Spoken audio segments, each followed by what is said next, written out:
In a quiet village at the edge of a dense forest, there lived an old monk named Master Soren. His hut was simple, his life even simpler, but his heart carried the wisdom of 100 lifetimes. One evening, a troubled young man named Arin came to him.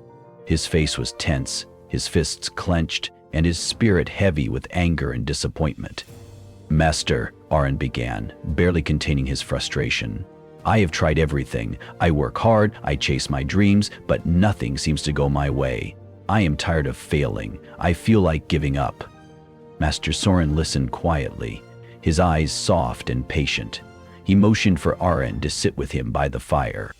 Without speaking a word, the monk handed Arin a clay cup filled with water. Then he picked up a large rock and dropped it into the cup. The water splashed out, spilling onto Arin's hands and robe. Arin jerked back, startled. "Master, what are you doing?" he exclaimed. Master Soren smiled gently. "The cup," he said, "is your heart. The water is your peace. The rock is your anger and impatience. When you carry these heavy stones, you lose your peace." "But what am I supposed to do?" Arin asked, his voice cracking with desperation. The monk stood up slowly and motioned Arin to follow him outside. The night was cool and still. The forest around them whispered with the sound of leaves dancing in the breeze. Master Soren led Arin to a small pond under the moonlight. The surface of the pond was so calm that it reflected the stars above. "Throw a stone into the pond," the monk instructed. Arin picked up a pebble and tossed it into the water. Ripples spread across the pond, disturbing the mirror-like surface. "Now," the monk said, "wait." Together, they watched as the ripples faded. Slowly, the pond became still once again, the stars returning to view. Master Soren spoke softly, "Your life is like this pond.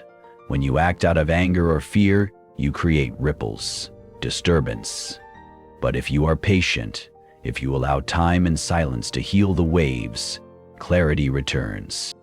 Arin listened, his chest rising and falling heavily. "What about my failures?" he asked. "What about all the times I gave my best and still lost?" Master Soren smiled, his eyes twinkling with the secret only time teaches. "Failure is not the opposite of success," he said. "It is part of it. Every ripple eventually becomes part of the still water. Every loss teaches you something no victory can. In losing, you learn persistence. In falling, you learn how to rise." He bent down, cupped his hands in the pond, and lifted a handful of water. The water trickled through his fingers and returned to the pond. "Life is like this," he whispered. "You cannot hold on to every moment. You cannot force every dream into your hand. You must flow like the water. Trust the journey." That night, under the watchful eyes of the stars, Arin felt something he hadn't felt in years: hope. He realized that success was not a single mountain to climb, but a path of falling stones and rising suns. That patience, peace, and persistence were the true companions he needed. Arin bowed deeply to Master Soren, gratitude pouring from his heart. With new strength in his steps and calmness in his soul, he walked back toward the village, ready to begin his journey again. Not with fists clenched in anger, but with open hands, ready to embrace whatever came his way.